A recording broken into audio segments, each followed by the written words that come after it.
சங்கீதம் 56. பெலிஸ்தர் தாவீதை காத்தூரில் பிடித்தபோது யோனாத் ஏலம் ரிக் கோஹிம் என்னும் வாத்தியத்தில் வாசிக்கும்படி தாவீது பாடி ராகத் தலைவனுக்கு ஒப்புவித்த மிக்தாம் என்னும் சங்கீதம். இந்த சங்கீதம் மிக்தாம்ன்ற ஒரு சங்கீதம். மிக்தாம்னா என்னை அழித்து போடாதிரும் அப்படின்னு அர்த்தம். மிக்தாம் அப்படின்றது இந்த சங்கீதத்தில் வரிசையில் பார்த்தீங்கன்னா இந்த சங்கீதம் நிறைய சங்கீதம் மிக்தாம் என்னும் சங்கீதம் மிக்தாம் என்னும் சங்கீதம்னே வரும். மிக்தாம் அப்படின்னு சொன்னால் என்னை அழித்து போடாதிரும் அப்படின்னு சொல்லி அர்த்தம். இப்போ இந்த வேதாகமத்தில் நம்ம எடுத்தோம்னா ரொம்ப கஷ்டப்பட்டவர் அப்படின்னு சொன்னால் வேதாகமத்தில் ஒரு கேரக்டர் யாரை சொல்லுவோம்? ரொம்ப கஷ்டப்பட்டார் இவர் யோபோ சொல்லுவோம். ஆனால் யோபு கூட பாருங்கள் சில காலம். ஆனால் தாவீதை யோசித்து பாருங்கள், சமத்த இஸ்ரவேலுக்கு ராஜாவாக இருந்தால் கூட அவர் பட்ட கஷ்டம் யோபுவோட தாவீதை நம்ம என்ன செய்யலாம் சொல்லலாம். எவ்வளோ கஷ்டம்! அன்னன்னைக்கு உயிருக்கு பயம், அப்பப்போ பயம்.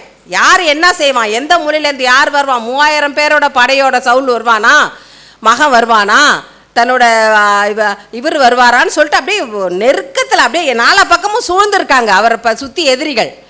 அப்போ அவ்வளோ கஷ்டத்தில் இருக்கும்போது நம்ம யோபுவோட என்ன செய்யலாம், தாவீதை நம்ம சொல்லலாம். யோபுக்கு உடம்பை இழந்தார், பிள்ளைங்களை இழந்தார், சொத்து சொகத்தெல்லாம் இழந்தார், கொடிய மறுக்கெல்லாம் வந்துச்சு, கஷ்டப்பட்டார் தான், இல்லைன்னு சொல்லலை.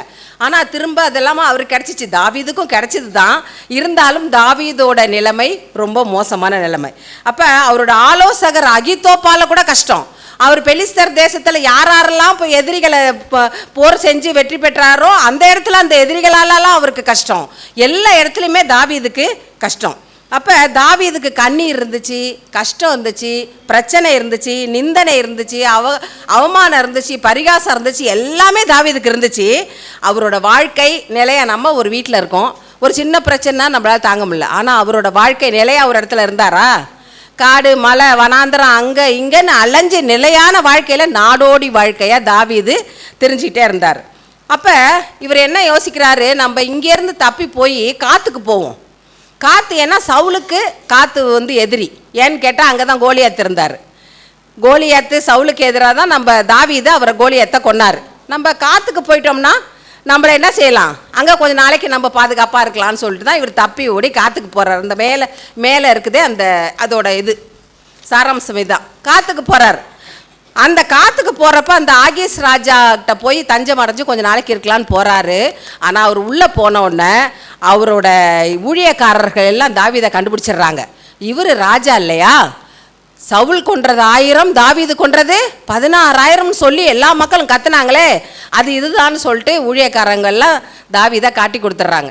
காட்டி கொடுத்துற தாவீது என்ன பண்ணுறாரு, பித்தம் கொண்ட ஒரு போல் பைத்தியம் மாதிரி அவர் ஆக்ஷன் பண்ணி அங்கிருந்து அவருக்கு தப்பி வர்றதே பெரிய வேலையாக போச்சு.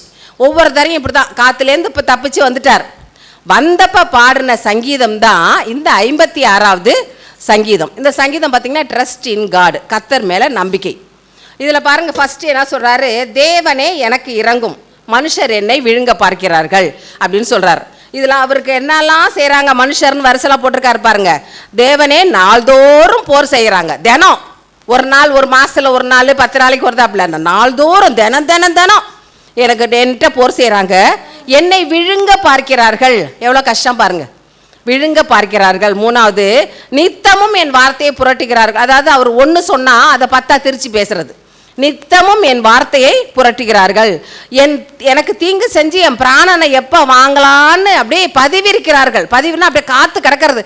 சிங்கம் பாருங்களேன், ஏதாவது வேட்டைக்கு வருதுன்னா அப்படியே பதிவு இருக்குதுன்னு சொல்லுவாங்க, அப்படியே காத்து இருக்கும் எப்போ வருது பிடிக்கலாம் அப்படின்னு சொல்லி. அது மாதிரி என்னோட பிராணனை வாங்க பதிவிருக்கிறார்கள் அப்படின்னு சொல்லி சொல்கிறாரு. இப்போ தாவீதுக்கு அவரை தவிர அவரை சுற்றி இருக்கவங்க எல்லாருமே எதிரி தான்.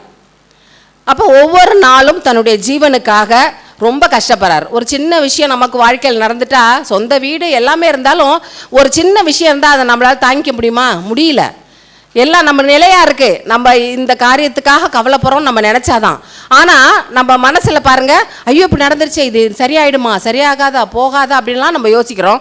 தாவீது நிலைமையை பாருங்கள், தங்க இடம் இல்லை, அவர் எவ்வளோ கஷ்டப்பட்டுட்டு எவ்வளோ தூரம் எல்லா இடத்துக்கும் போகிறார். வசனம் 3 பாருங்கள், நான் பயப்படும் நாளில் உம்மை நம்புவேன்.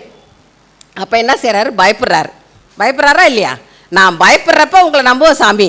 4வது வசனம் பாருங்கள், நான் தேவனை நம்பி இருக்கேன், நான் பயப்பட பயமும் இருக்குது, நான் தேவனை நம்பியிருக்கேன், நான் பயப்படவும் மாட்டேன். 2 காரியம் பாருங்க. பயப்படுறாரு. நான் பயப்படுறேன்னா எனக்கு எப்பெல்லாம் பயம் வருதோ அப்போ நான் தேவனை நம்புவேன். அடுத்தது பாருங்க, நான் தேவனை நம்பி இருக்கேன், நான் என்ன செய்ய மாட்டேன், பயப்பட மாட்டேன். பயப்படவும் செய்வேன், பயப்படவும், தேவனை நம்பி இருக்கனால நான் பயப்படவும் மாட்டேன். மாம்சமானவன் மனுஷன் எனக்கு என்ன செய்வான், தேவன் என் பக்கத்தில் இருக்காரு, மனுஷன் எனக்கு என்ன செய்வான் அப்படின்னு சொல்றாரு. அப்ப ஒவ்வொரு வசனத்தில் பாருங்க, நாள்தோறும் நாள்தோறும் நாள்தோறும் நித்தமும் நித்தமும்னா அப்ப என்ன அர்த்தம், ஒவ்வொரு நாளுமே அவர் கஷ்டம்தான். நாள்தோறும் என்ற போர் செய்யறாங்க, நாள்தோறும் என்னை விழுங்க பார்க்குறாங்க, நித்தமும் என் வார்த்தைகளை புரட்டுகிறார்கள் அப்படின்றப்ப தினம் தினம் தினம் தினம் ஒரு மனுஷர் கஷ்டம் இருக்கலாம், தினம் தினம் அந்த கஷ்டத்தை நம்ம எல்லாம் என்ன செஞ்சு இப்படி வாழ்கிறதுக்கு செத்தே போயிடலாம் அப்படின்னு நம்ம வாயில் வரும்ல. அதை மாதிரி கஷ்டத்தெல்லாம் தாவீது தாங்கிட்டு இருக்காரு.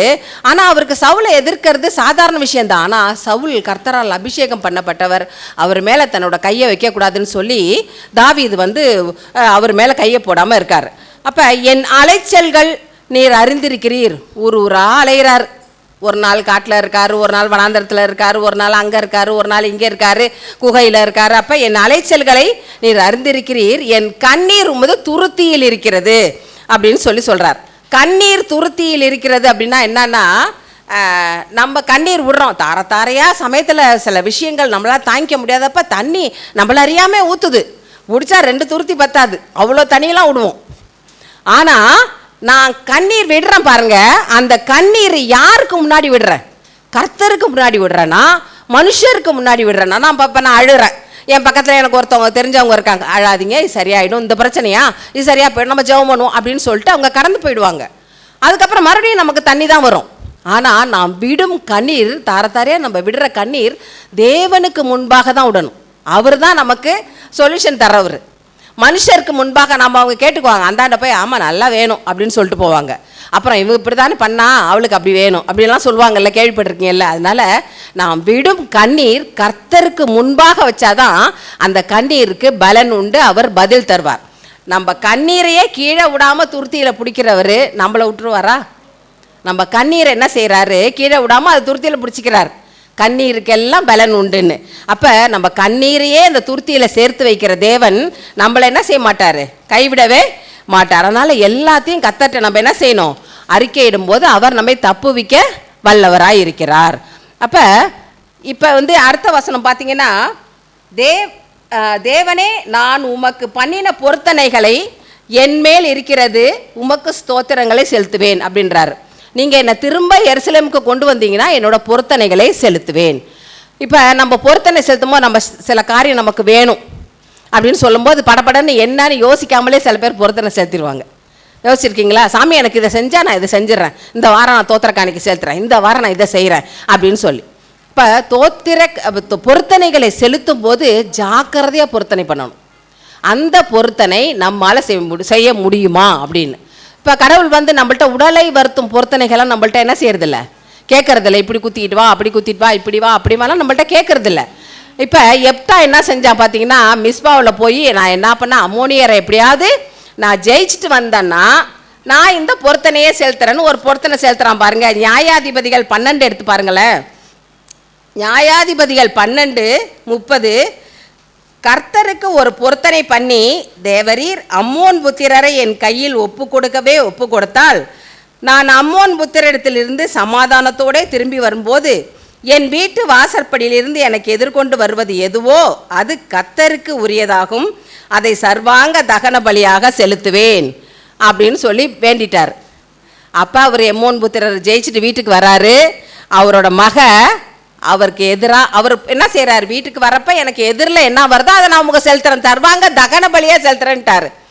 உள்ளே வரும்போது தம்பூர் வாசிச்சிட்டு இருக்கா, எதிர்படுறது சர்வாங்க தகன பலியாய் மகளை கொடுக்க முடியுமா? ஒரே மகள், அவளுக்கு முன்னாடி யாரும் இல்லை, சகோதரனும் இல்லை, சகோதரியும் இல்லை, யாரும் இல்லை, ஒரே மகள். அவரோட பொருத்தனை பாருங்க. ஆனால் கடைசியில் செலுத்திட்டாரு, அது வேற விஷயம். அதனால்தான் பொருத்தனை பண்ணும்போது நம்ம யோசிச்சு பண்ணணும். நான் 2 லட்சம் வரதட்சணை வாங்கினா 1 லட்சம் உங்களுக்கு தரேன் சாமி, இது நல்ல பொருத்தனையா? சாமி நான் 2 லட்சம் உங்கள் பொண்ணு வீட்டில் கேட்டிருக்கேன், அவங்க எனக்கு 2 லட்சம் 3 லட்சம் தருவாங்க, அதில் பாதி உங்களுக்கு கொடுத்துட்றேன், இது நல்ல பொருத்தனையா? இல்லை. பொருத்தனை நம்ம செய்யும்போது கவனமாக செய்யணும். நம்ம சக்திக்கு மிஞ்சி செய்யக்கூடாது. இப்போ நான் மாத சம்பளமே 15,000 வாங்குறேன், எனக்கு இந்த காரியம் நடந்தால் உங்களுடைய ஆலயம் கட்ட நான் 1 லட்சம் தரேன் சாமி அப்படின்னு ஜெபம் பண்ணிக்கிறது. வாங்குறதே 15,000 20,000, எப்படி 1 லட்சம்? அப்போ நீ ஒரு இடத்துல கடன் வாங்க தானே வேணும். அப்போ நம்மளுடைய சக்தி என்னவோ அதற்கு தகுந்த மாதிரி நம்மளுடைய பொருத்தனையை செலுத்தணும். அதே மாதிரி சொல்லிட்டு செய்யாமல் இருக்கக்கூடாது. லேவியராகமம் 22 பார்த்தீங்கன்னா அப்புறமா வீட்டில் போய் படித்து பாருங்கள் பொருத்தனைகள் எப்படின்னு. பொருத்தனை உச்சிதமானதை தான் கடவுள் கொடுக்கணும். இப்போ ஒரு நம்ம வீட்டிலே ஒரு 4-5 ஆடு குட்டி போட்டிருக்கு. ஒரு நல்ல நிறையா குட்டி போட்டால் ஒரு ஆட்டுக்குட்டியை கொண்டு கோயிலில் வைப்போம். அதுதான் இருக்கிறதுலே எது பெஸ்ட்டு, எது பழுதற்றது, எது குறைவற்றது, எது பரிசுத்தமாக இருக்கோ அதை தான் கொண்டு ஆலயத்தில் வைக்கணும். இருக்கிறதுலே அப்படியே தள்ளு இந்த கோழி நொண்டியாக இருக்குது பாரு, அதை கொண்டு கோயிலில் வை. அப்படி இல்லை, இருக்கிறதுலே நம்ம பண்ணின பொருத்தனைகளில் எது பெஸ்ட்டோ அதை தான் நம்ம கொண்டு ஆலயத்தில் வைக்கணும். அப்போ பொருத்தனை செய்யும்போது நம்ம என்ன வார்த்தை மாறாமல் நம்ம என்ன பொருத்தனை செஞ்சோமோ அதை அப்படியே செலுத்தணும். ஆமாம் 500 ரூபா வைக்கிறேன்னு வேண்டிக்கிட்டேன், இன்னைக்கு காசு இல்லை, 200 ரூபா மட்டும் வச்சா போதும் அப்படின்னு சில பேர் நினைப்பாங்க. பார்த்துருக்கீங்களா? நான் 1000 ரூபாய் இந்த காரியத்துக்காக இன்றைக்கி உண்டியலில் போடுறேன் சாமின்னா என்ன வார்த்தை சொல்லி நம்ம பொருத்தனை பண்ணோமோ அதை அப்படியே ஃபாலோ பண்ணணும். அதை நம்ம திரும்பி என்ன செய்யக்கூடாது, கூட்டியோ குறைத்தோ அப்படியோ இப்படியோ பொருத்தனைகளை நம்ம செய்யக்கூடாது. அது இல்லாமல் இன்னும் ஒரு காரியம், பொருத்தனை பண்ணுனா அதை காலதாமதம் செலுத்தாமல் உடனே செலுத்தணும். எந்த பொருத்தனை செய்கிறோமா, இன்றைக்கி தானே வேண்டியிருக்கு, இன்னும் 2 மாதம் ஆகட்டும் அப்படின்னு சொல்லிட்டு என்ன செய்யக்கூடாது, போட்டு வைக்கக்கூடாது. அதுக்கு நீ பொருத்தனை, அது பாவம். அதுக்கு நீ பொருத்தனை பண்ணாமலே என்ன செஞ்சிடலாம், இருந்துடலாம். பொருத்தனை பண்ணிவிட்டு 2 மாதம் கழித்து செலுத்துகிறேன்ப்பா, எனக்கு இப்போ இது இல்லை, எனக்கு அதில். அதனால் நீங்கள் கர்த்தர்கிட்ட ஒரு காரியத்தை கேட்டு அது உங்களுக்கு கிடச்சி நீங்கள் பொருத்தனை பண்ணிங்கன்னா அந்த பொருத்தனை விஷயத்தில் நீங்கள் கரெக்டாக இருக்கணும். அது பாவமான பொருத்தனை பண்ணிட்டு செலுத்தலைனாலும் காலதாமதமானாலும் நல்லதை பரிசுத்தமானதை கர்த்தருக்கு செலுத்தினாலும் அது பெரிய பாவம். அதுக்கு நீங்கள் சாமி எனக்கு இதை செய்யுங்கன்னா கடவுள் நீ இது செஞ்சாதான் நான் அதை உனக்கு செய்வேன்னு ஒரு நாள் என்ன செஞ்சதில்லை, சொன்னதில்லை. நம்மளாம் நம்ம மனசு திருப்திக்காக எனக்கு செய்யுங்கப்பா நான் அதை செய்கிறேன் அப்படின்னு நம்ம வேண்டுவோம். அதனால் பொருத்தனை செய்யும்போது நம்ம வாழ்க்கையில் ரொம்ப கேர்ஃபுல்லாக நம்ம செய்யணும். கடைசி வசனம் பாருங்கள், நான் தேவனுக்கு முன்பாக ஜீவனுடைய வெளிச்சத்திலே நடக்கும்படி நீர் என் ஆத்துமாவை மரணத்துக்கும் என் கால்களை இடறருக்கும் தப்புவியாதிருப்பீரோ. இவ்வளவும் பண்ணிட்டே கடைசியில் என்ன சொல்கிறாரு, என் ஆத்துமாவை மரணத்துக்கும் என் கால்களை இடறலுக்கும் நீங்கள் தப்பு வச்சுருவீங்கப்பா அப்படின்னு சொல்லி, மாம்சமானவன் எனக்கு என்ன செய்ய முடியும், ஒன்றுமே செய்ய முடியாது அப்படின்னு சொல்லி தாவீது முடிக்கிறாரு. நாமும் நம்ம அன்றாட வாழ்க்கையில் பயத்தை முதல்ல உதறி தள்ளிடணும்.